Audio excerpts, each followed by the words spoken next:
Oh, hey, I'm glad you're here. I recently went to a show, and it's all I've been thinking about lately. It was Kenga opening, then Adult, and then My Life with the Thrill Kill Cult.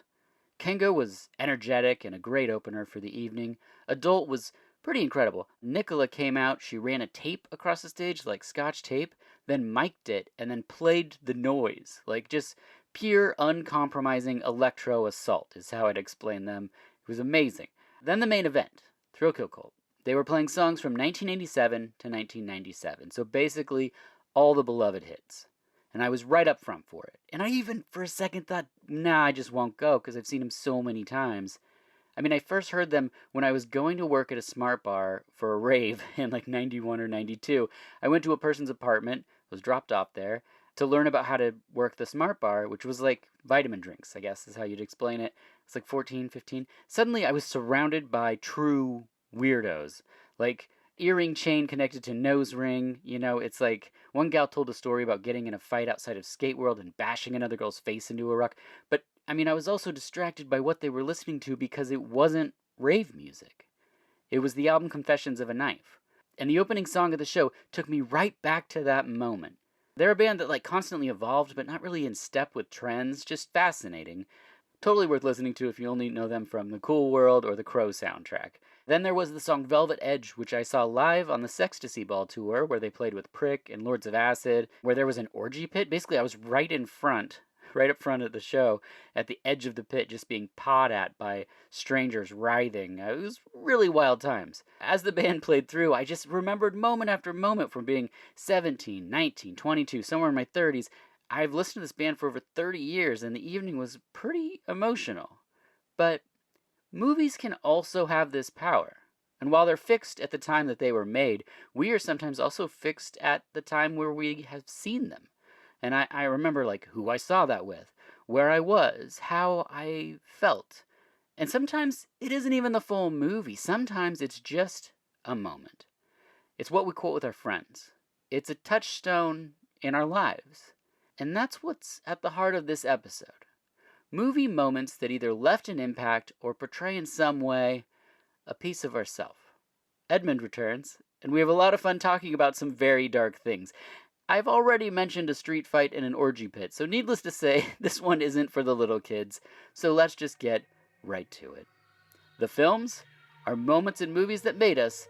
The guest is Edmund McMillen, and this is VH Us.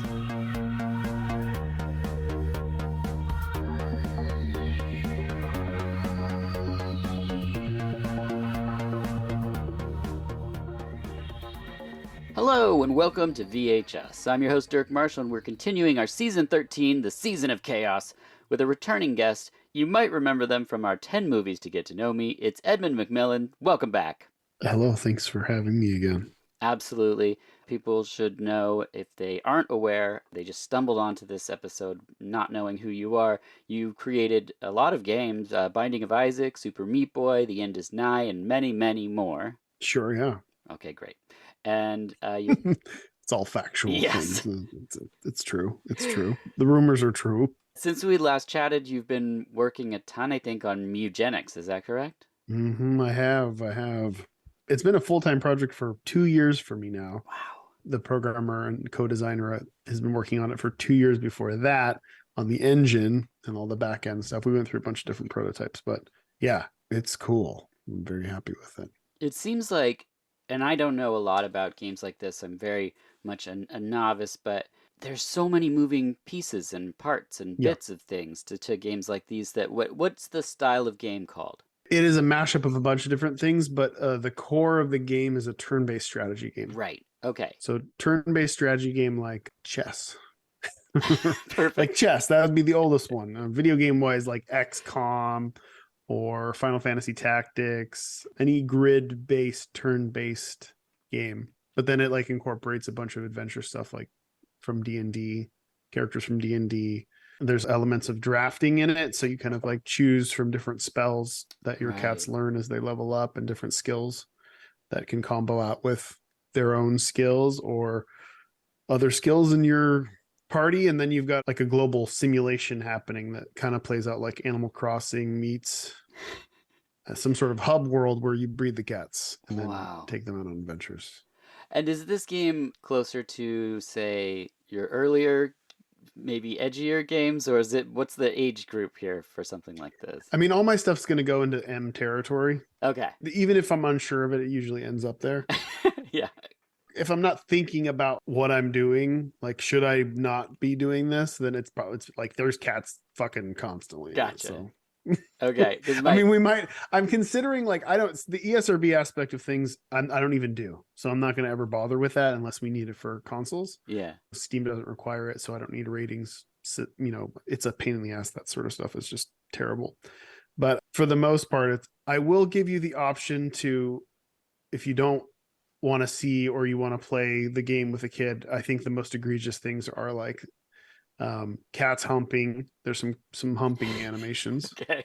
and and maybe some use of the P word in a way that is talking about cats, but Gotcha. other people might think there's other things being said. Yeah. That makes There's a song in it called Black Pussy. I'll just say that. okay. It's one of the better songs on the soundtrack, Nice. but some people may want to like stream it, and I don't know. But this is what I'm talking about. I don't know. The song's called Black Pussy. It's Yeah. about a cat. It's about a black cat. Sure. The chorus line says the title over and over again, and some people may have a problem with that, but I don't see why. Yeah. No, I get it. We have a golden book that's the owl and the pussy. So, There you go. it's a cat in a rowboat. So, these things happen. It's dark and weird, and probably not for little kids. Got it. Yeah, my daughter asked who I was talking to today, and so I showed her an image from your TikTok where you were creating the eyes for one of the cats, and she loved the artwork, and she was like, "We should play that together." And I said, "I don't know." I think it will be okay as long as you take off the humping. I mean, it's a weird situation to be in because people talk about it all the time. It's like, well, you see animals humping all the time. Like you can't avoid it. Like you're gonna see that as a kid. Sure. You're gonna see that's what happens.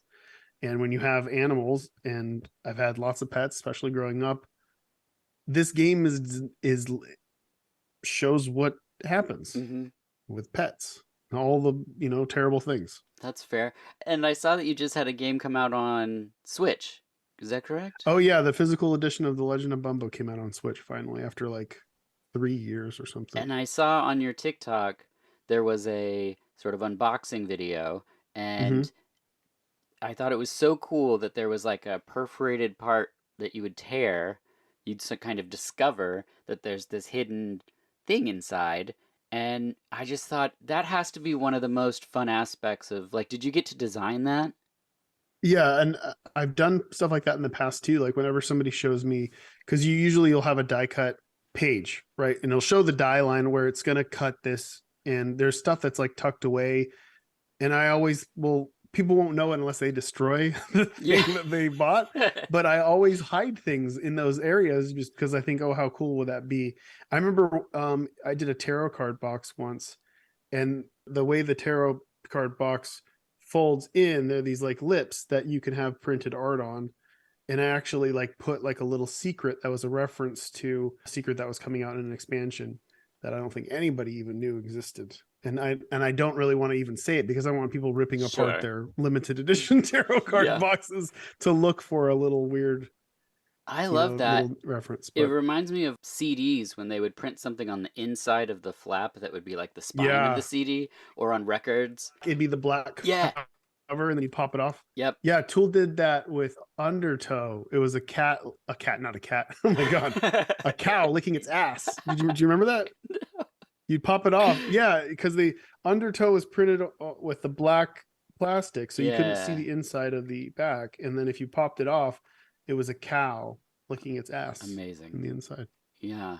Yeah, and some bands that on vinyl they would etch stuff around the center, and so if you tilted it into the light, you could see. Oh, I never saw that. Yeah, like that Prince, awesome. Coil did a bunch of stuff like that, but yeah, that was always exciting because you'd get the thing, but then you'd start inspecting it, like you're a detective looking for the hidden things from the person who made it. I just thought that was so cool when I saw you destroying it and then producing something so awesome to find. I was like, that's gotta be so fun. I try to do like little stories within the things, like The last giant physical edition that I did for Four Souls, which was a card game, Binding by a card game that I made. It's a giant box that holds all the cards, and there's these like trays that they all go in. And if you pull out all of the trays, inside you see Isaac's corpse, his skeleton on the bottom of it. Yeah. And then there's a bunch of different items and stuff and little nods and references to the game. I try to do that as much as possible because you're using up the space. They're going to print it. Right. It's gonna be a black nothing Right. void. It's all the ink. It's right there. You can do something cool with it. That's fantastic. Well, I won't force you to talk about video games anymore because we're going to talk about movies. It's basically the moments in movies that sort of made us. It's basically the first time we did movies, and then this is just sort of moments within movies, not necessarily the same movies, hopefully some new ones. We'll just see as we discuss it. And why don't you kick it off with the first one? My first and probably the most significant early memory that had the biggest impact on me as a child was the part in E.T. where they find E.T. basically white and dead Ugh, on the yeah. creek. Yep. Horrific. Yes. As a kid, like this is the first movie that I was like, oh, like I'm like this kid in this movie, Mm-hmm. and look, he's got this friend, and I don't know what's going on, and I saw it in the theater, and oh my god, I just lost my mind, just cried my eyes out, and then they just keep going with it, It's where so they have him sad. dying next to him, It's like they're both dying. To me, I just glossed over the idea that the kid was also dying, right. but the ET was dying, and he looked horrible. Like they really like the way he looked. All the blood had been drained from his body. It was Mm-hmm. very memorable and very horrific for me as a kid. I think that was my first big impactful scene in any movie that I'd experienced at that point. That makes sense. I was really disturbed by E.T. when I was a kid because all the marketing for it made him look so cute, and he's got the Reese's Pieces, and he's in Yeah. every comic book and everything, and he's wearing a dress. Seems like a good hang. And then that part in the movie, I was like, this is really disturbing and sad, Yeah. and not what I was sold at all in the comic books I was reading. So, They didn't pull any punches with it. mm, They went hard. I don't. I mean, it's one of the reasons why I think the movies and movies in the 80s like that were so good is that I agree. they would suck you in and then they would do something so horrific that it would just burn into your brain. Mm-hmm. And then you were so invested. Like from then on out, you're like, Yeah. Well, and what's happening? I don't know if it's because of streaming or just how things are different, but I feel like access to I mean, the rating system was still shaking out in the 80s and stuff, and so it's like you would see rent something that was PG, but it was like rated Yeah. in the early days, and so they were like, yeah, you could say fuck all you want, it could be blood and stuff, and it's like there was just no way of knowing. I watched a Jerry Lewis movie. It was one where he's like an alien and this other girl's an alien, and it was like this filthy movie that was rated PG. And I watched it with this girl that she's like my sister, and we were both just like disturbed, like after watching it, but also felt like we got away with like the filthiest crime of possible. And There was a lot of that. It felt like you were so like much. doing something you're not supposed to with those movies because it's Yeah. like, wait, am I supposed to be seeing this horrible thing Yeah. in this kid's movie? And this was a kids movie. Yeah. Also, kids movies, they just love death so much. Like it's just something Yeah. that like I mean the cartoons, of course, they always have to kill a parent, but like man, it's I feel like movies now they don't do it as much. Like it just feels safer. Yeah, it's very softball like, Yeah. which it's I mean it's a weird situation too, and I understand like when writing stuff like that too, you want to pull somebody in right from the beginning and make them invested, like this is something you can relate to in some way because you're worried about your best friend or significant other or Hmm. mom dad dying, so now you're in it. But yeah, I feel like that's why a lot of movies these days, especially kids movies, don't stick with you at all Yeah. because they just really softball it. Hmm. I think that's right.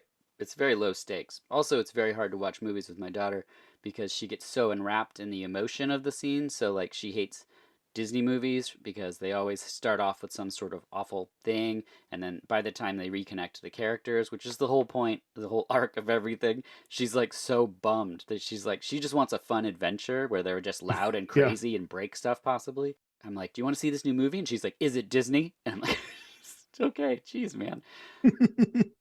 All right, are all of yours in order? I don't know. Okay, Kind mine of no, they kind mine's of jump around random. a little. But that was my first one. Okay, great. Mine's really random. The first one is a movie called Night Wars from 1988. It's from AIP Pictures, which, if you're familiar with them, they just did a bunch of like direct to video. I'm pretty sure it was all direct to video, kind of actiony stuff. And so this movie is really odd. And so I came across it thinking like, oh, action movie, awesome. But what it is it's, and I guess, it might be in order because I saw this really young. It's a PTSD war movie about two guys that are both having dreams, and then they start getting injuries from the dreams, and then they start pulling things out of the dreams. And so it's essentially Nightmare on Elm Street, but instead of Freddy, it's the Vietnam War. And Sounds harsh. yeah, super no budget. I didn't understand what I was watching, and there's a lot of yelling, and I'm not saying it's like super amateurish actors, but they're probably not professionally trained. And there's an end sequence that I just found I didn't understand it, and I didn't know why it happened, but and I'll just tell people because they're probably not going to watch it, but they eventually are standing like in the trenches, and the friends are kind of reunited, you think out of the dream or what, and then one of the guys just turns and shoots the other guy in the chest with his shotgun, and then the other friend that you've seen through the whole movie is like, "Why'd you do that?" And he goes, "Just in case." And then the movie just ends, and I was just like, what is happening? And I rewatched it. I tried to make sense of it because I was like, but they were friends, I thought. And so it was just something that like it was a disturbing thing that you could watch it, and people that watch things because they like to laugh and mock at the movie, you could totally do that to this movie and probably most of the AIP films. But it's a weird thing that I don't know why it exists. But that's Night Wars, and the ending is very strange. So Sounds amazing. yeah. So what's your next one? So, as I said in the beginning, so I'd rather talk about the thing that what you just described is reminding me of Okay. as a significant thing, because it feels just as significant as anything else on this list for me. Did you see Beware Children at Play? Beware Children at Play. You'd remember it. I don't think So so. I couldn't tell you what the beginning of the movie is about. Me and my cousin we used to just go to like Hollywood Video, Blockbuster, whatever else, and rent a shitload of terrible movies and watch them. And there was one called Beware Children at Play. It was actually, I think, I don't know who published it initially, but Troma picked it up in the mid to late 90s. The cover was like a caution sign of Oh, like, yeah. did you see this movie? I don't. It's worth seeing, and I'll tell you it's only worth Okay, seeing for great. the end. Perfect. So I can't tell you what the movie's about, but I think there's something about the kids being bad Mhm. in this town. It's very like low budget Children of the Corn, but the kids aren't creepy. They're just like being terrible Just awful to my children. memory. Because the only memorable scene in the movie is the last 15 minutes where they violently kill every kid in the town. And every kid gets a good death scene. Oh, It's wow. like, Okay. grab this kid by the hair and shoot him in the mouth. And then this kid gets gutted. And then every kid gets a full-on death scene. And me and my cousin watched it over and over and over again. And then I bought that movie later in life and replayed that ending over and over again. And it is very fun and memorable, and really kind of pulled me back into the rebirth of Troma, when it was, they Right. were starting to produce early DVDs, mostly still like souped up VHS Mm-hmm. clamshell, the black clamshell cases. I This remember is like collecting a bunch of that stuff. like around Poultrygeist around that time. Oh no, I think it was way before that. Okay. It was like 90. I remember starting to buy and collect Troma VHS tapes Okay. because they had so many extras on them too, and Mhm. like people were putting extras on VHS tapes. So weird. They were one of the few, I think. But Yeah, and I remember going in Suncoast Video at the yeah. mall and like Yeah. getting Toxic Avenger and a bunch of other stuff for 1999. And I remember the smell of the VHS tape, and I remember vividly buying that movie, realizing, oh, this is that movie that we used to watch, and then So do you have it watching it again to this day? Yeah, of course I have Yeah. that movie Okay. on DVD. I think they got a release on Blu-ray, special edition. Oh, really? I think Severin may have picked it up. I don't think it's Troma anymore. I could be wrong. But Okay. just look at I'm sure the you can see that scene. That's the Yeah, only I thing. remember the cover. I should just buy it. Okay. My next one, because I ought to have one on the list, of course, is Ninja Thunderbolt from 1985. Yeah, I could have guessed. I could have Yeah, guessed. yeah. Yes. Mr. Godfrey Ho. It's the one where there's a roller skating ninja attack. First of all, this movie has everything. You've got synchronized swimming, you have gratuitous sex scenes, you have skiing, you have more synchronized swimming. Then a gang of ninjas with swords attacks a tiny car that's driving down a freeway, and they're on roller skates. I don't know what more you want. Like his movies always give me some at least one gem in the runtime, and this scene, I rewound it. I was laughing. I was filled with joy. Just ninjas on roller skates is hilarious. It's so anti ninja, like, because they're loud. Like, ninjas are stealthy, and they're just going down a freeway. Their Are swords they just just, slashing at the car? yeah, kinda. I mean, none of them seem to have a plan of attack. They all seem, they all seem like maybe the car's attacking them. It's true Godfrey Ho wonder. I had to put one on the list, and so I was like, I talk all the time about the same like 7 to 10, so I don't think I've talked at length about Ninja Thunderbolt. So that was my second pick of just an amazing scene. That if you were like, what's something that's definitely a part of Dirk? That's definitely this. What's your third? Let's see. Since you're kind of leaning into what people would call bad movies, I will go with the first truly bad movie that I saw that was defined as such. That is the Sing That Song I Like So Much scene in the car of Troll 2, where they start just singing Row, Row, Row Your Boat. And so me and my wife would rent a lot of movies from Nice. a local, mom and pop shop. And she randomly got it. It was like, I was at this point, so this was like late 90s, like 99. I was getting really into like El Topo, like the art house Nice. Yeah, yeah, films yeah. the rebirth of that. I was super into that. And she was like, let's just get a stupid movie. Let's get something stupid. Troll 2. And it was just in the horror section. And we put it on and I wasn't really paying much attention to it. I think I was half working. And she's like, you gotta watch this with me. I'm like, why? And she's like, it's insane. Yeah, Like, it is. look at this scene. And she kept playing it over here. Like, she was describing, she was like, there's this scene where they're just like, the mom is flipping out in the car, and then she's like, say, sing the song that I like so much. And then they start singing row, row, row your boat together in the car, and it makes no fucking sense.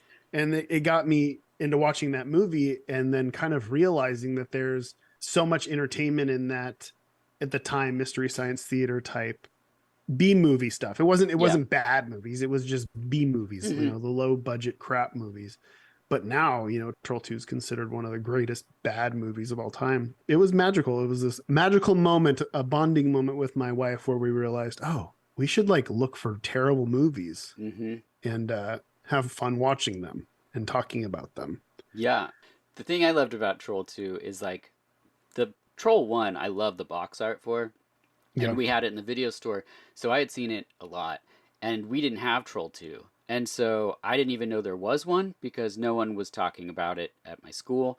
So my dad ended up buying, at one point we had three video stores. So there was one in Eugene called the Willamette Street Video. It was next to a pool hall, Charlie's Pool Hall. So that was cool. And we went in and there was Troll 2. And so I wanted it, but we couldn't rent it because then we'd have to travel all the way back from, it was, anyway. So a while this lived in my brain. So I finally got my own card at a store, and that wasn't ours. Got Troll 2 and put it in, and couldn't understand why what this had to do with Troll 1, and Yeah.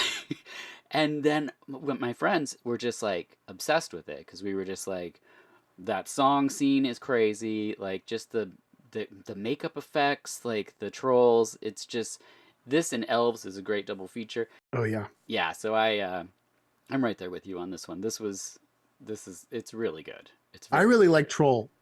I Yeah, really like that movie. me too. I like Ghoulies. Yep. I think it was the same special effects artist. There's even like a picture in Troll with Ghoulies, like the toilet ghoulie. Yeah, fish. Yeah, in the background. I remember seeing that and like putting them together and being like, oh, and I really like the special effects in Troll. Yeah, me too. And then, wondering how the fuck does this have I remember thinking, how did they get the rights to do that? Like, how can uh, you do that? Like, you can just be like, yeah, that's the sequel to something that exists and it be nothing like it at all. Right. But not knowing, then the internet wasn't talking about this stuff, and we didn't know. I Sure. didn't know if the fuck guy was even a foreign director. It makes a lot of sense when you put all the pieces together. Yeah, I've had a lot of fun with Troll 2. And speaking of fun, my third pick is something. So sometimes people say that I tend to talk a lot about cult movies or movies that are like Z grade or whatever label you want to give it. So I'm like, look, I just like fun and I can find it anywhere. And one place I found it for sure in 1988 was a film called The Naked Gun.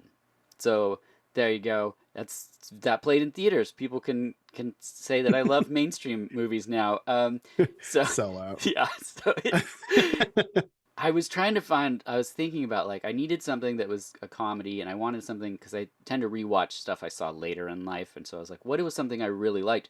And I genuinely loved like George Burns. I loved old comedians and I knew Leslie Nielsen from the TV show, The Police Story or whatever. And so when Naked Gun came out, I was stoked. I was so excited to see it. I went to the theater. Having now watched it as an adult, I'm shocked that I got any of the. It's so filthy. It's constantly making like premature ejaculation jokes and things where I was like, what did I like in this? And I found exactly what I liked. And so there is a scene where he's going into a factory and he's putting a hard hat on, and a lady puts a hard hat on, and she starts describing someone. I think he's investigating a crime. She says, he's Caucasian, and he's like, I'm sorry, and she goes, he's a white guy. He's 6'3", mustache, and he goes, that's a big mustache. and and it worked on me as an adult. Like I was just like, that's my stuff. And like now I'm a dad like yourself, and I make jokes like that, and people, my daughter goes, ugh, dad joke, and I'm like, actually I've been making bad jokes my whole life, and I get a lot of joy out of silly things like that. And so that scene and that one joke, and there's a billion jokes in that movie, but something like that where it's not even a filthy thing, it's just a quick dry line after, it's just so silly that his mustache would be 6'3", but yeah, so I just had to include that on my list. I'm a sellout. I got The Naked Gun on there. Freaking sellout. What's your number 4? I'm trying to find. Okay, I did have some comedies on here before, and I Okay. cut them, but I've got one left, and that is the funniest scene as a kid that I'd ever seen in my life. Oh. By far, I rented this movie repeatedly as a child, and it's The Gods Must Be Crazy, and it is the bottle scene. Yes. This Oh broke my me god, as a I was kid. rolling on the ground by myself. I would always watch movies just by myself when I Yeah. was little, Yeah. because I'd mostly be at my grandpa and grandma's house. They're not going to watch the movies that I rented, and I would just stay up watching shit.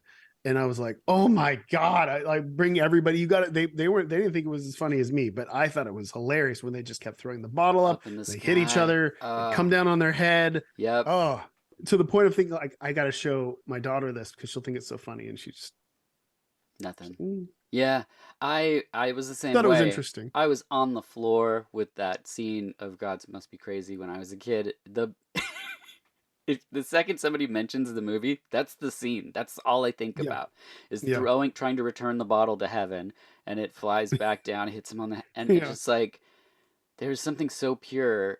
I had the same thing with the scene from one of the Pink Panther movies where Peter Sellers like does parallel bars or something, and he dismounts the wrong way and goes down a flight of stairs. And I thought that was hilarious when I was a kid, and so I showed that to my daughter, and it played two crickets, like just absolutely nothing. I'm like, isn't that hilarious? And she's like, who is this guy? And I'm like, okay, well, this is all out of context, but like, it did not work. But I remember doing a similar thing with the Space Madness episode of Ren and Stimpy where he's eating the ice cream bar, which I thought was the shit when yeah, I was that age.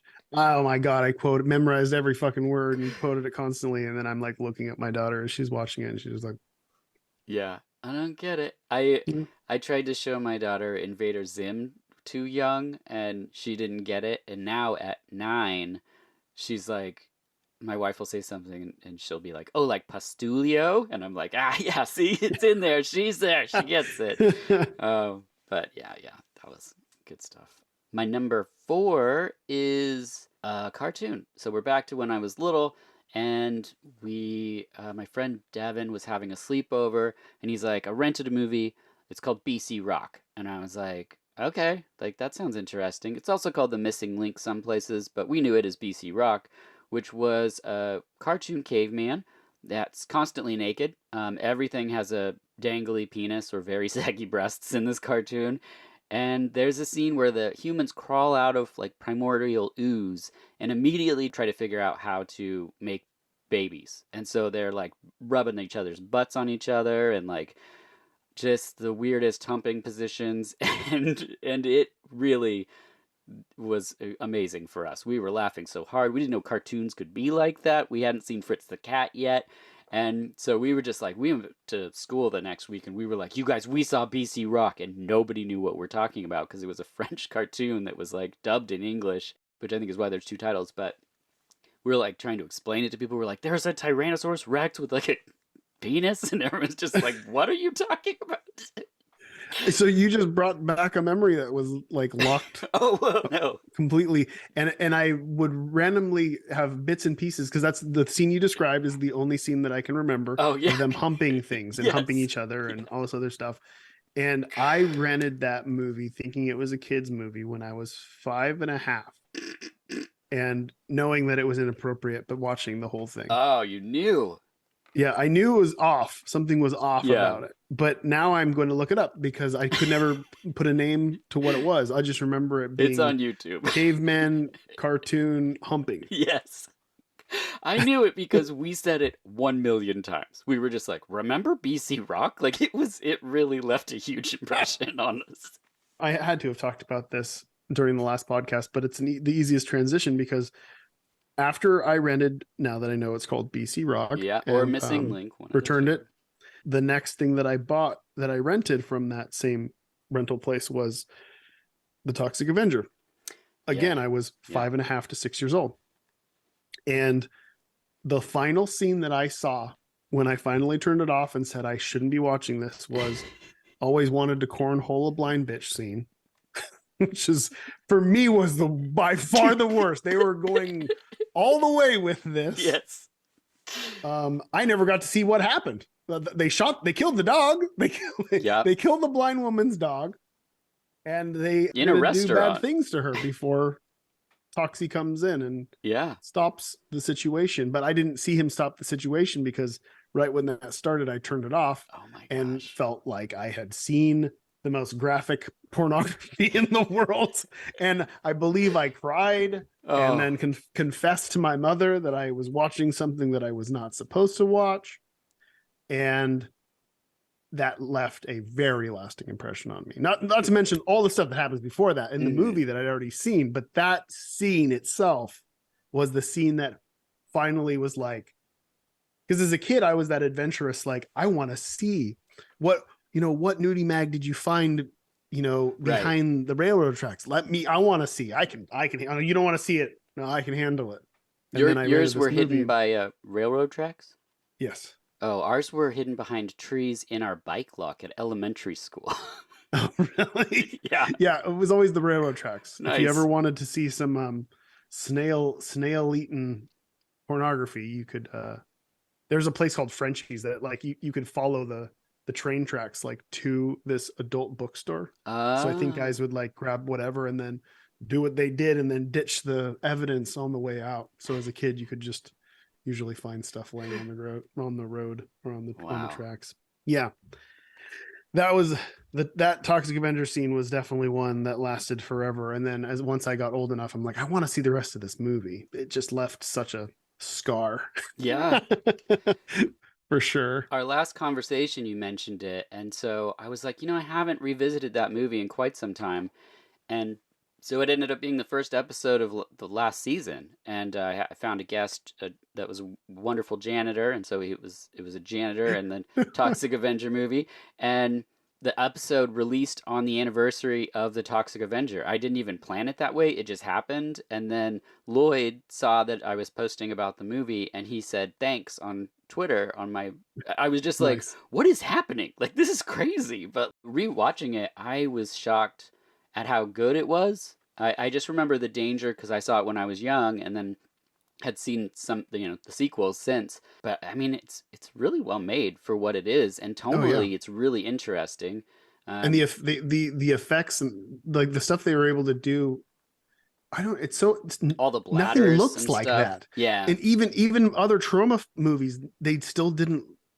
There's something about it that looked very very grim, dark future. And like Hmm. it wasn't as slapstick as they got. Of course, they got crazier and crazier as Yeah. they went, but there was something like a little more realistic while still staying ridiculous Hmm. that made it even cooler in so many different ways.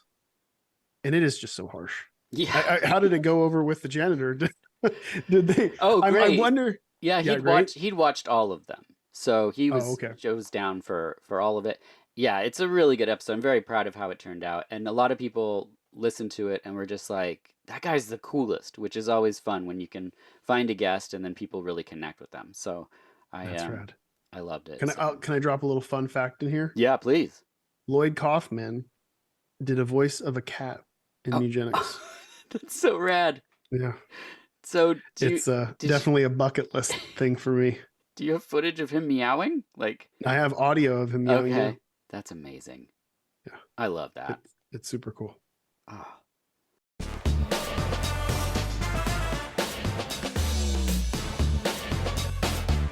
Now, I have a question for you. What would Vice Squad be without Wings Hauser? Or House 3 without Brian James? Would you watch Panther Squad without Sybil Danning? No. It would be boring. That's how we feel about food and Marshall's Hot Sauce. Wake up your meals with these small batch sauces created and bottled by a chef. These aren't made in a co-packing plant, they're thoughtfully sourced, balanced creations with a focus on quality and flavor. The red chili lime, sweet and a little spicy, like Gage in Pet Sematary. Or habanero carrot curry, which is more spicy and ethereal, like Erotic Ghost Story. Marshall's Hot Sauce has something for everyone, including the mildest, which is a smoked habanero barbecue, kinda sweet, kinda smoky. It would be right at home on the range with Klaus Kinski and the Great Silence. You know what I'm saying. There's also a new line of seasonings with real ingredients dehydrated and combined into fantastic and easy ways to cook for yourself or your family. From the newer pasta and marinara packets, right on down to the explosive volcano sparkle, which I'm sure Zed and Police Academy 3, you know the part where he hangs out in the tear gas training?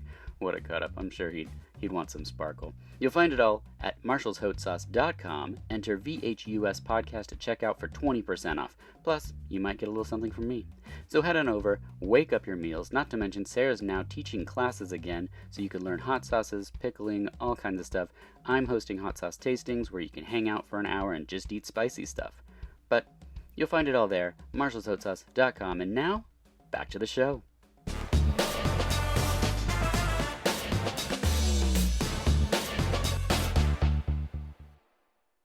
Okay, my number 5 is, I mean, it's a film that a lot of people have seen, so, but it's also just one of my favorite horror movies of all time, and it's a scene that the first time I saw it, I couldn't believe that's what we were doing, and it involves a man with a straight razor on a mattress, and it's... Oh, that was on my list. it's, That's on my list.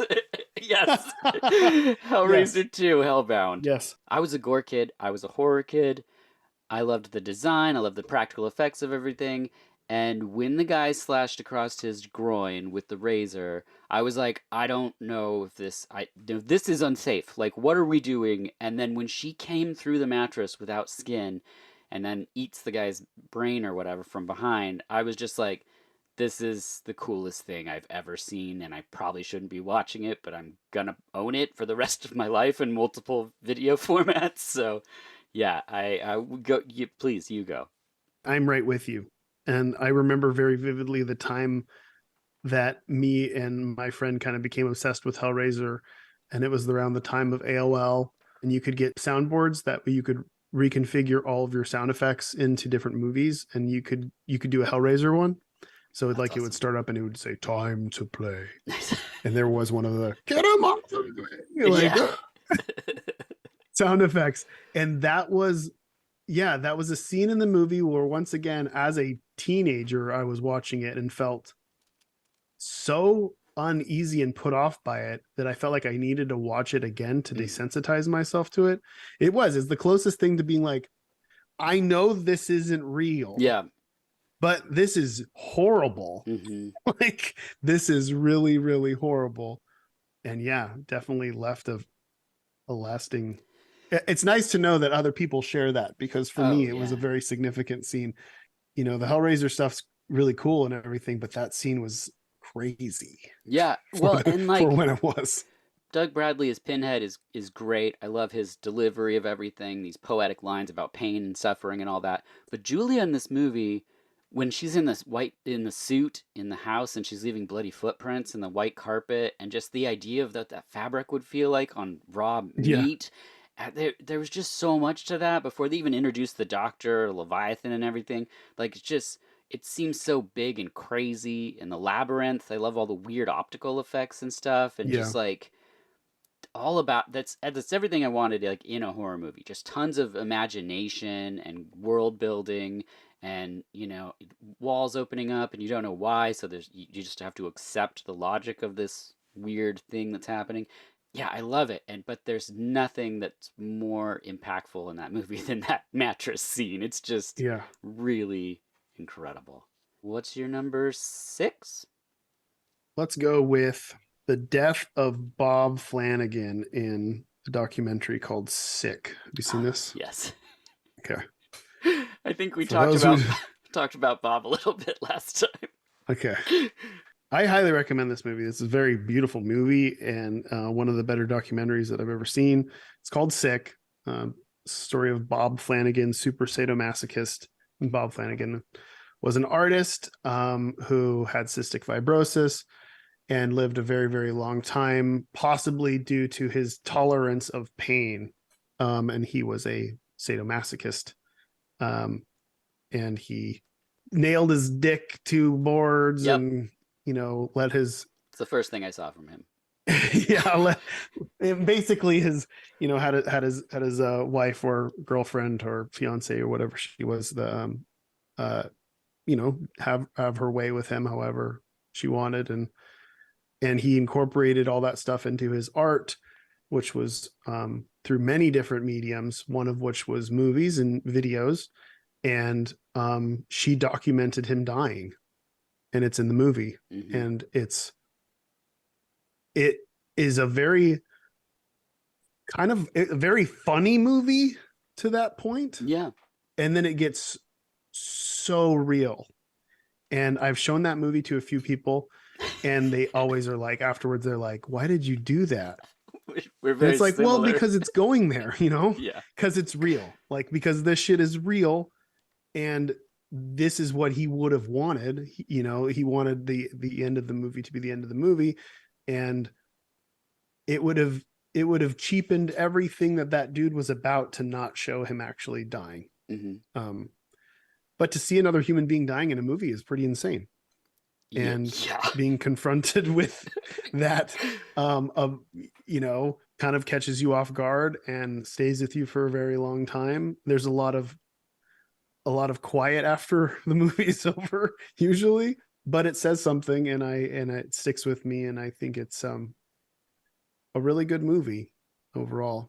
Yeah, I agree. It's not something you watch a lot, but I love things like this that they exist. I think you and I are kind of cut from the same cloth where I feel like we've sought out and looked for these individuals that we've heard about, like Bob Flanagan, and that leads you in this case to the actual person's death on film. And I mean, I'd heard about it before I saw it because I knew him obviously from a lot of different things, but like we talked about, I think the Nine Inch Nails videos and stuff, Mm-hmm.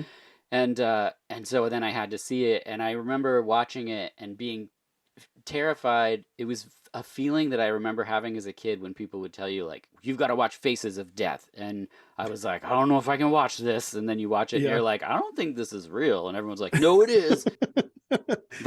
But in this it is real, and going Yeah. into it, and the weight of that is really extraordinary. But like you said, it's a beautiful film, and it's a great portrayal of a person's life who doesn't really seem to fit in, and they found a way to like really shine, and that's something that should be celebrated. Yeah, for sure. It's a hard to find one too. I'm Yeah, I'm yeah, holding on weirdly. I'm holding on to that DVD for dear life. Yes. Yeah, I don't think anyone's gonna put that up. Okay, my number 6 is Marquis from 1989. This is a French film, and how do I describe it? Well, there's actors wearing animal masks, and the Marquis de Sade has a large penis that has a face and it talks. I've seen this movie. You've seen this. Yes. I came across this in a video store. I rented it. I just saw the image on the back and was like, that can't be what it looks like. And it is. And the scene that stands out is there's a part where a man is, or a dog, I forget what animal he is, but he is sodomized with a lobster. And he's like running around and the lobster's hanging out of his ass. And it's just leaves an impact. I don't know. Some things you just can't see and be like, no, I'm the same person I was 2 minutes ago. It's just, and I think it's their faces that make it the most disturbing. But Their faces are really disturbing. And yeah, it's hard to like explain. it's horrific. Some look like dogs. Some of them just have really long faces, and it's so weird. There's an air of the Dark Crystal, the way that the Yeah, Gelflings look. yeah, Like too, like the features a little too small, like an uncanny valley animal human hybrid type thing. yes. The thing that stands out to me in my memory was that his penis was really soft spoken. Am I wrong in thinking that? You're right. Like it didn't sound like how I think a penis would be. This It is was interesting. like whisper suggestioning, like Yeah, yeah, yeah. yeah. Yeah, is the soft? What would be your suggested penis voice? I don't know, like a old cowboy trucker. Get her done. That's the Get in there. Where's that lobster at? Oh, okay. The lobster part reminds me of you remember the lobster scene in Multiple Maniacs? Yes. Yeah, where'd that come from? I remember that pretty vividly. That movie just spins out. It's like, we gotta fucking wrap this up. Yeah, We gotta wrap. What are we gonna do? I also think it's really interesting that we went from Bob Flanagan to the Marquis de Sade. That's interesting. Yeah, that totally works. Okay, what's your number 7? Let's pull away from all this darkness and get into something personal that I think a lot of people felt on a very deep level, especially those of us that maybe didn't have dads, or dads were kind of distant or whatever. And that is the ending of Terminator 2. The scene that I saw with my stepfather by myself, just me and him. Mm-hmm. He took me to the drive-in to watch it. And I was holding myself, shaking, trying not to let any tears fall from my face, because all I could think about the whole movie was how much it reminded me of the relationship that I had with him. And then he like, oh, that scene, like, I know now why you cry. Like, oh my God, it gutted me. And then he dies. It was just like, I couldn't fucking handle it. Oh, it was no. So heavy. And just the whole time, I'm just like out of my peripheral vision. Like, is he looking at me? Like, just breathe and let it out. Because he was this very hard, this is my stepfather, this very hard, stoic, biker, alcoholic asshole who would never dish out any kind of affection. But there was this underlying feeling that he would show his love by protecting me, because he was this big thing. And I didn't know what I was getting myself into. I thought it was just I saw Terminator 1. So I thought it was just this cool action movie, and that's all it was going to be. And then, and I'm sure a lot of people fell right into that, but it was very, very, very well done. And it will always stick with me. And I'll remember vividly being in that front seat of that truck with him in the car while he's smoking a cigarette, and me just shaking. And then the whole time just trying to hold back tears as we drove back to the house. Wow. And we never spoke of it. That's amazing. I love that so much. I did not have that experience. I just rewatched that movie for a Cyborg draft episode I just did. And wow, that's something I love about movies, is that you can watch something and have a connection like that. And it like really like severely impacts you like that. I mean, do you think that's intentional on a script level, or? I think they're definitely, I think they were writing something. Somebody involved in that definitely had a absent or vacant or neglectful type father who they just want, that's what he wants. He wants a father figure. That's the whole story of the of the movie, because his dad is dead. Yeah. Did not that's great. Expect that. It was one of those things where I felt like a movie was stripping me nude in front of everybody. You know what I Wow. mean? Yeah, Like, yeah, yeah. oh my God, like where is this going? Is this going where I think it's going? And I'm, I don't know how old I was. Like, when did Terminator 2 come out? Was I like 12 or Yeah, 13, probably 12? around there. Yeah. Yeah. And I was just like, oh my God. Like, I loved the movie, absolutely loved the movie, but I felt like so uncomfortable Mm-hmm. by how exposed I felt. Like, I was there. And the kid looked like me. Right, That's how I right. had my hair and everything. Yeah. And like people would tell me that after the fact. And it just seemed like, oh my God, this is all about me. And he's thinking all these, who knows what the fuck he was thinking. I don't know if he even put a thought into it. But for me, it was a very significant movie for many different reasons. That's so interesting. I only saw it when I was a kid one time because it was such a huge spectacle then. Like it was, Yeah. I mean, the advertising, the Guns N' Roses songs, like, I mean, it Yeah. was huge, like blockbuster, massive. And so I saw it, and all I got out of it was like, that was cool. Like, as a kid, I don't know.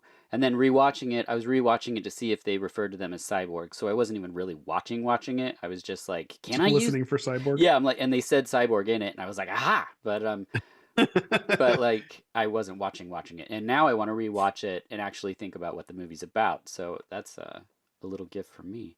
My number 7 also involves men being fully born from women. I'm choosing Extro slash Gozu. Either one of those movies fits in this spot. They both involve scenes where a woman gives birth to a fully grown man, and I wasn't ready for it in either film. I didn't know that happened in these Have you seen movies. Men yet? No. You should. Okay. Great. Let's make Yeah. it a trilogy. Yeah, it's just such a disturbing idea, and then the way they do it in both of these movies, like for different reasons. In Gozu, I think the character disappears and then is literally reborn into the film, and then in Extra, it's an alien situation. But yeah, it's just something that I think is so disturbing and strange and wonderful, and those types of things in movies are always going to be near and dear to the heart. My wife, I was talking to her about movie scenes and stuff, and she's like, "What about Extra?" So that was probably would have been on one of her lists. Great. Yeah, I mean, Extra is very worth seeing. I like Gozu. I like his other movies a lot more, but same. Extra is special. Yeah. And way better than anything that came after it. All the other extras, I was like, did you guys see the first one? Because that was nuts. The scene of, is he called Extra? Is that it? Is that its name? You don't know. I've seen The it so many Extra. times, and I don't The, know. the Extra. The of him walking backwards. Yes. On the that was like so. I know for a fact so many people have seen that scene in like GIFs and memes. Yeah, yeah. Like, but have no fucking clue it's from that. The creepy thing in the road walking like backwards With a that's face on the Extra. top of its head. And like it comes out of the water, and that I guess the actor. I know all this stuff about the suit and everything. Like it's just silly. I love Extra. Okay, so I've watched it a bunch. It's a very, very bonkers movie. Yeah. What you got for number 8? The Medusa scene in Clash of the Titans. Nice. That was the Ray. What's his name? Ray Harryhausen. Yep. That growing up, and I guess like so, I was an '80s kid, but I think it was leaning more into '70s when all the Sinbad stuff and whatever came out. But as a kid, there was something about that stop motion animation put next to real live actors that was so disturbing and so off-putting. Yeah. And seeing Medusa's face in the reflection of his shield was just, and then seeing her move around in all of like the cartoons and all your imagination, whatever else, you don't think about how Medusa gets around on her snake body. Right. Like she slithers and whatever else. But in this movie, she dragged herself. Mm-hmm. It looked so weird. Yes. And the way she moved around was so disturbing.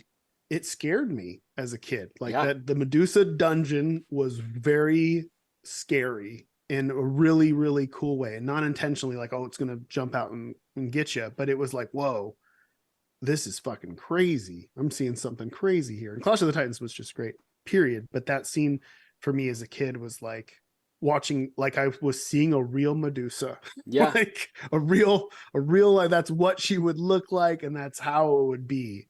I rewatched a bunch of his movies. I have the Giant from Jason and the Argonauts, Oh yeah. um, which I really like that scene too. But yeah, the Medusa scene in Clash of the Titans was a really big one for me, and I think also inspired me to want to, because I wanted to make movies. As I thought that I would make movies when I grew up, and I wanted to make something like that. And of course, it goes right into Evil Dead and that sort of stuff too. A lot of the stop motion animation intermixed with live action stuff was just so cool, and Yeah. so much cooler than a lot of the 3D stuff. And I don't know why, because it looks less real, but it's this uncanny valley type thing Yeah. where it's like there's something different about something hits different when it's like that. Yeah, it's also the part of the movie that's like closest to a horror movie. And so it's like for those of us that were like horror kids, it's like, yeah, that's what I want. Like but it was very she was very disturbing to me. There's a dude that has like goat feet. The devil dude, the Yeah. one that gets his hand cut off. Yeah, that really freaked me That's out when another I was a similarity to kid. Evil Dead too. Yes, that's true. He cuts his hand off and they puts a fucking little stabby fork on there. Yeah, it was really creepy. And then the skeleton robe dude that's on the boat, Yep. we had the toy of it. We had Clash of the Titans figures, and that was the only one that I really cared about. I didn't care about the main dude or any of that stuff. And I'm not like a big toy guy, but I wanted that toy again. And so I looked online, and my parents actually resell toys and stuff on eBay. And so I said, hey, if you come across this figure, let me know in their searches. And they did come across that figure, Do and you have it around? I want to see it. they got it for me. I'm not sure. Let me look for it. But on the bottom of it was a D because it was my figure. What? Yeah, isn't that crazy? Yeah, Seriously? isn't that nuts? Let me look for it really quick. Okay, I got it. There's the dude. That is pretty awesome. Yeah, it was just so like, I just loved how like hardcore and scary it was. And there's the D on the bottom. It's sad when I just realized when you were telling me that. All my toys had random fucking letters on the bottom of them because they were all like second, third hand Right. toys. You're I like, never needed to put my name on them. yeah, it's already there. There's already a name. There's already shit on there. It was my brother's, I'm sure, before, but all right. My number 8 is Hiding Out from 1987. Do you know this one? No. Okay, it's a John Cryer movie, and in this movie, John Cryer, who is very young looking, he works in, I think, stocks, and he gets a hit put out on him. So he goes to a gas station and buys bleach, and he bleaches the sides of his hair, and then goes to his younger cousin's house, and eventually hides in his high school, and may have a relationship with a girl that's too young. I mean, I don't know. What is it called again? It's called Hiding Out.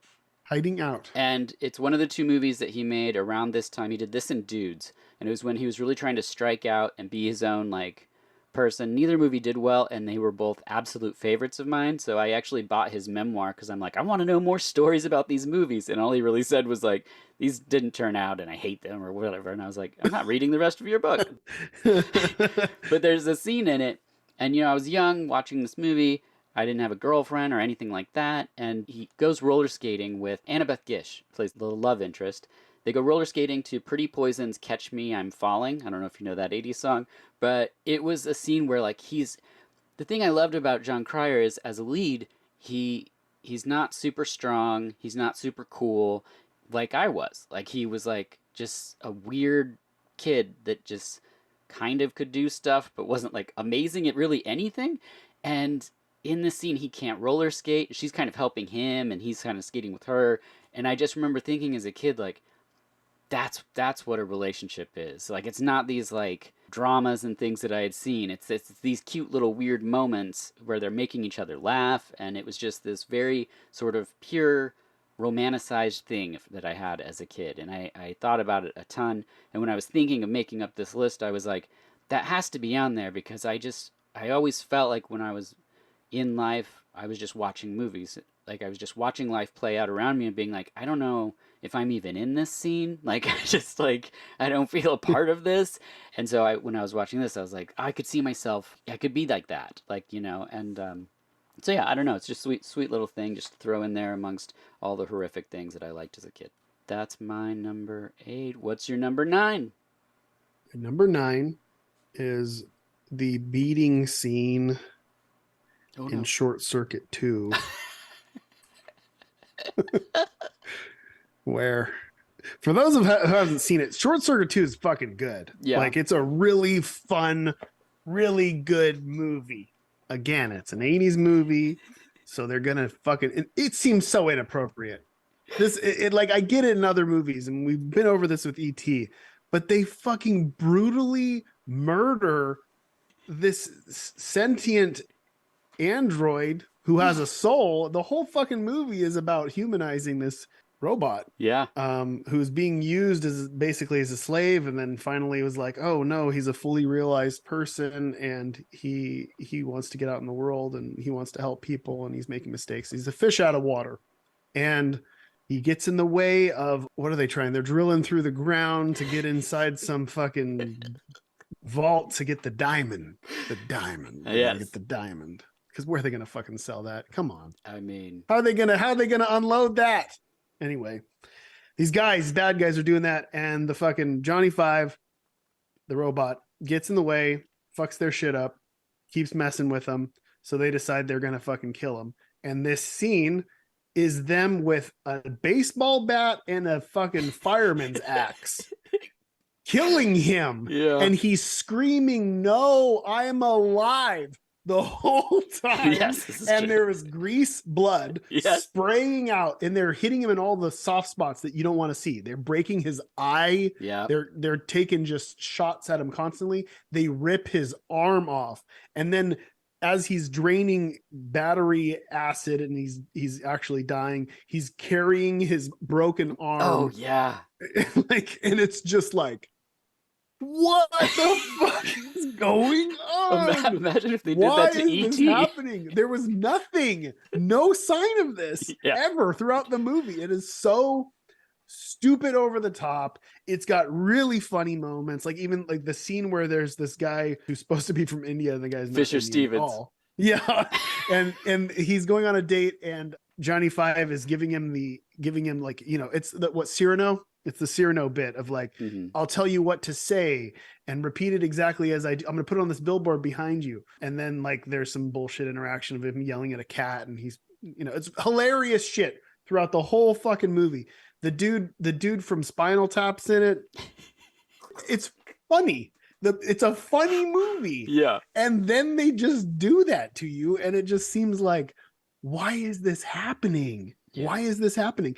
And of course they do it because then, like, he repairs himself with the help of Spinal Tap guy, and he becomes a fucking punker Yeah. who's got, It's he so does cool. himself with all this shit, and then he swings through the air and he fucks some shit up. But I feel like that part wasn't that needed. They could have just like made him, they could have just pushed him over. Yeah. Like, that's all they needed to do. He can't get back up. He's very bottom heavy. You can push him over on the side, he's gonna struggle. But they had to fucking wail on him as he screamed, "No, I'm alive." That's such a good There's pull. a misunderstanding. Someone stop. Oh, that's amazing. That's a great scene. I love Short Circuit 1 and 2. Saw him in the theater. Fisher Stevens is one of those people that I talk about all the time, because he was in Succession, but before that, I mean, really very few people knew who I was talking about, especially if I didn't give you a context clue of a movie. So I used to love in the 90s, early, or the 2000s, when at a party, just to be like, "Hey, you look like Fisher Stevens," and people would be like, "What are you talking about?" And then me just hoping that they Google it when they get home and be like, "That's what I look like," because you would only see pictures of him. He's an interesting looking fellow. He's in Hackers, or you would see him in his like faux Indian makeup from Short Circuit, and you just be like, "What is?" They just have so many questions. But I remember him popping up as he's the random kid in The Burning. oh He's yeah, in yeah. And I was like, wait a minute. That's Fisher He's Stevens. not Indian. And that's when I fucking realized this kid's not, that's not his voice. People talk a lot about portrayals before of like white people portraying other cultures in movies, and there's a huge history of that. And people they say that's wrong. That shouldn't have happened. And I say, well, just imagine how awful the audition process was. Just like 200 white people pretending to be something they're not. Oh my gosh, excruciating. It's so weird now. Like I'm approaching the same sort of stuff because I have Asian friends and I'm like, I want you to do a cat and I want you to, can you do it? Can you do an Asian meow? Right. And it's like, can I even ask? Can I even ask that? Yeah. Is that a thing I can ask? Because I really want an Asian sounding meow. Right. So it seems most appropriate to ask one of my Asian friends. But the majority of people doing an Indian accent in movies don't have that accent. Right. Yeah. I think he did a good job as an Indian man. It was believable. He pulled the wool over my eyes, that's for sure. I have to ask, how many roughly different meows do you have in the game? We have over 100 different meows, close to 100 different cameos. And they're meow sets. Sure. So each set is 4 to 5 variations of like, I think 6 or 7 different emotions or specific things like purr, hiss, angry, happy, sad, hit, dying. So I think that's all of them. Lloyd did all of those? Yeah, he did. I love it. Yeah, he did. We got, dude, there's some shit. It's like, I can't reveal it all yet. Of course. But this whole thing started with me and everybody that worked on the game. It's like, hey, I want you to do a cameo meow. So we have like, 10 different meow sets. And I did one and my wife and, Peach and everybody. And then I'm trying to think of how it actually started. I was talking to somebody about the game. I think they were a streamer and they were like, hey, can I do a meow? And I'm like, yeah, sure. And I'm like, you know what? Like, there's so many different people that have played my games. They'd probably be down with this. So I did like a public thing of like, hey, I'm looking for cameos for different, streamers and whatever else. Because it seemed like it would be also makes sense. Like that person would play the game too, right? Mm-hmm. Because they're in it. And that got around. And then I started to get bigger YouTube people that I've never even heard of. I'll just click a thing that's like, hey, I want to be a part of this. And then I'll click it and they'll have 1 million viewers. I'm like, sure, whatever. That's cool. They at least they know who I am and that'll work.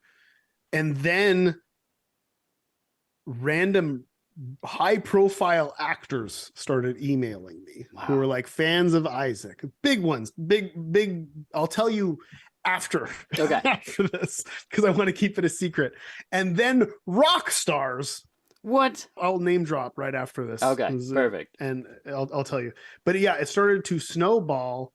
And then once I had like 5 or 6 really like high profile people who are just pro bonoing these things at me. Yeah. I'm like, well, fuck, I want to see how far this can go. I'm like, I had a checklist of like, who are all my favorite, most iconic voices in just internet, whatever memes, the chocolate rain guy, that sort of stuff. Mm-hmm. Like just went down my like bucket list of things. And then movies, directors, musicians, anybody that I really, really love and respect. Like, how do I reach these people?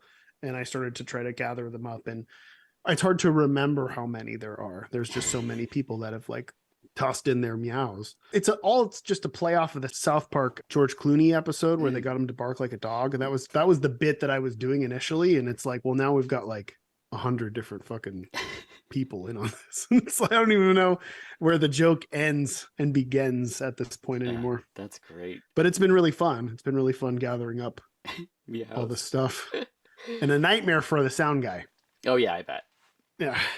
This is not what he signed up for. He's supposed to be doing real sound effects, not cutting fucking an endless amount of audio clips from randos. Oh man. I can't wait. Okay. My number 9 is a film. So there's all these like direct-to-video action movies in the 90s, and I watched a ton of them, some over and over and over. And there was one scene in a movie that involved a man shooting through the floor and then falling through the floor. And I'm talking about Nemesis from 1992, directed by Albert Pune, starring Olivier Gruner. It's your like cyborg futuristic movie situation. I actually like all four of the movies, but the first one just has a scene where he takes his machine guns, points it at the floor, and kind of spins it around, and it I shoots feel like like a I've seen this. I feel like shoots. I've seen this. Yeah, shoots a circle around his feet, so he goes through the floor, he goes through another floor, and through another floor. It's a really cool effect, and Albert Pune was just very creative and didn't have a huge budget, but I just loved that scene, and it's just one of those images. I Like, have seen this movie. I yeah, remember this guy, yeah, the main dude. yep, He's got a Olivia. very unique looking face. Yeah, yep. And so that's it. Is Nemesis 1992, the through the floor scene. It's great. It's really good. What is your number 10? I have like two on here that I can choose one of them. Oh, this is too hard to choose. I've already talked about both of these things, but I'll go with the one that like is the most significant to me as a kid. The possessed hand sequence in Evil Dead 2. Oh, perfect. Yeah. Probably one of the most profound. I mean, Evil Dead in general, as we've discussed in the past, for me is so inspired and inspiring, and I pull so much from that. It was a movie that dove in and out of absurdity in ways that felt like abstract art. Like it felt like they were doing something. It made sense to what they were doing, but it was also so weird and so disjointed. And the idea of a piece of your body, it was body horror, like a piece of your body becoming sentient and trying to kill you. And there was this whole slapstick Three Stooges scene of him beating himself up, which was amazing. And as a kid, fucking hilarious. Yes. Like I was, it was one of those parts of the VHS tape where you see the crackle on the screen because I'd rewound it repeatedly to that start of that.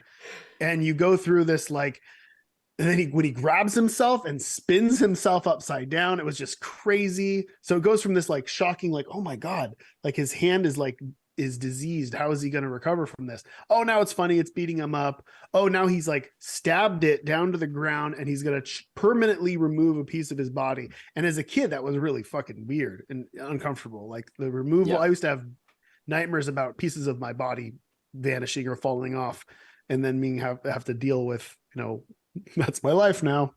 My dick's gone. And then I live my life in the dream dickless. But yeah, the removal of the hand is traumatic. And then it jumps into now the hand's running around and it's flipping him off.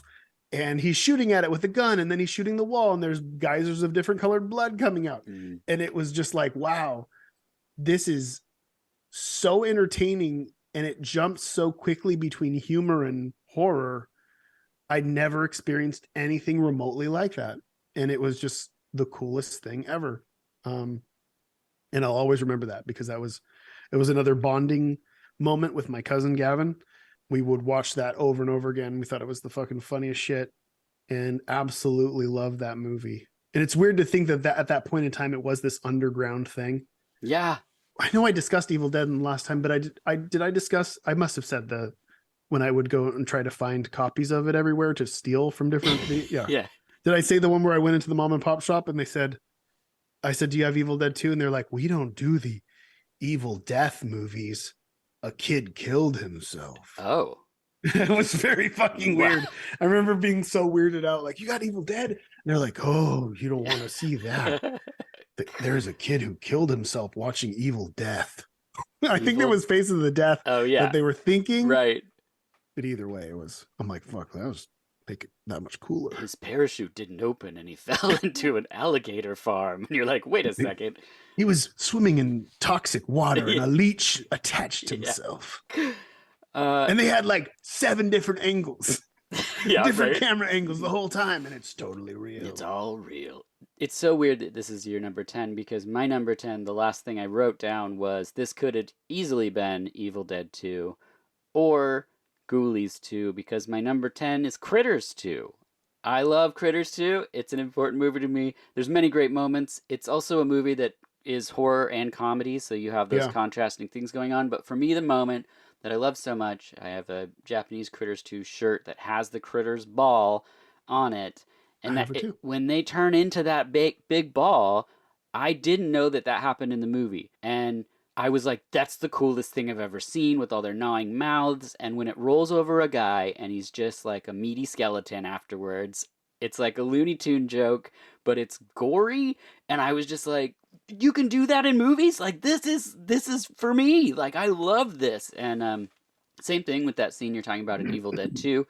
You know, movies like that were discovered. They weren't like everyone just knew about them because you're like, yeah, it's a TV show and there's this and this and this and this. It's like it was not something I introduced so many people to Evil Dead 2 and the first one, which is genuinely terrifying, but like this one, the sense of humor in it, the fact that the coffee can that he puts over it and the book he uses to weigh it down is Yeah. Farewell to Arms.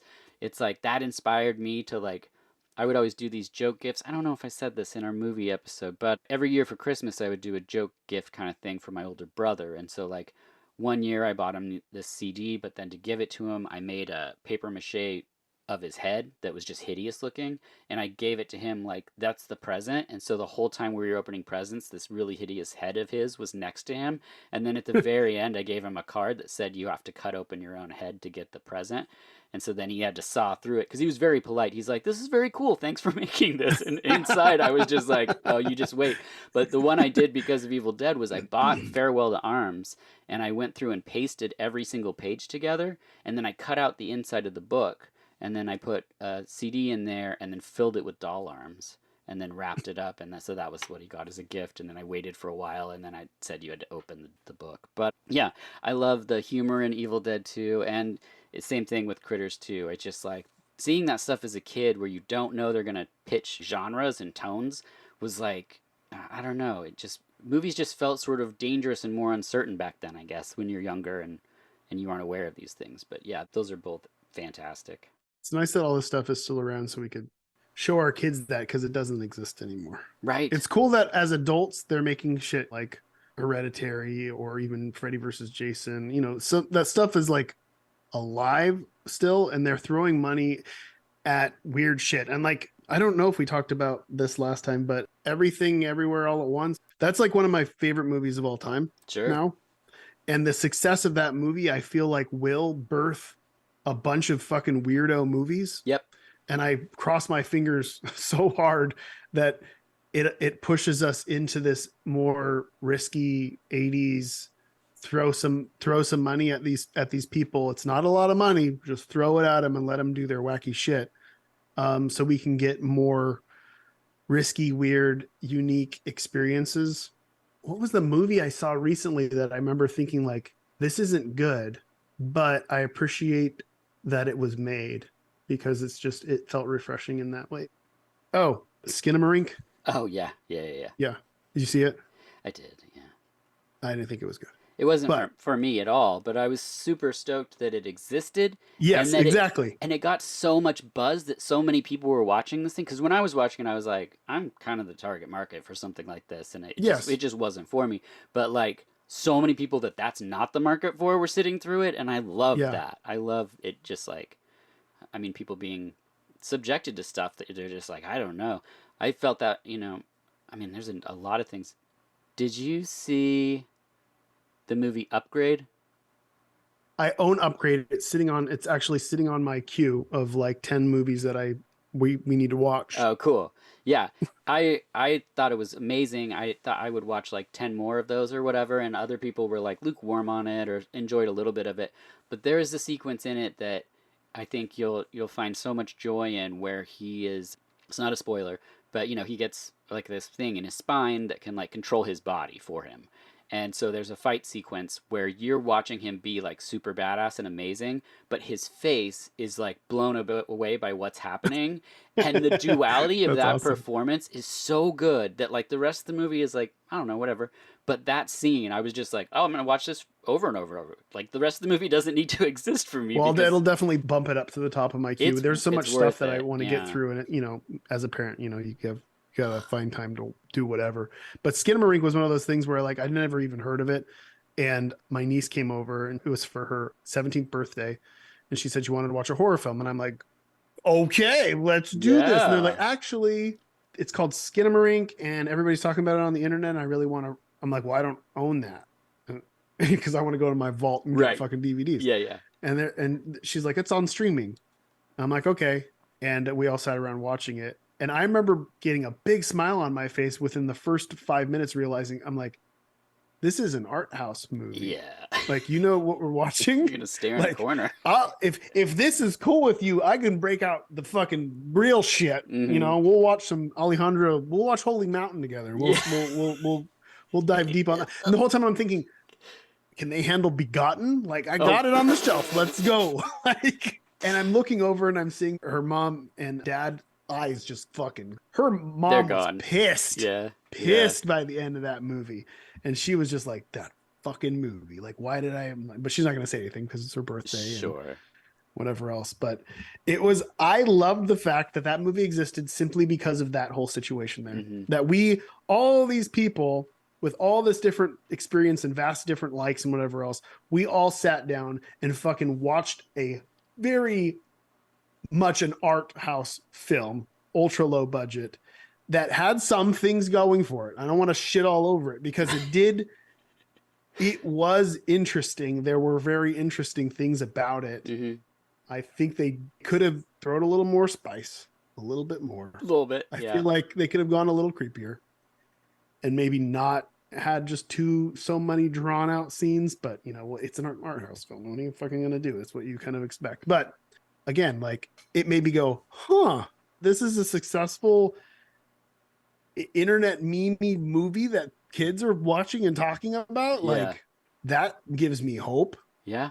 That's cool.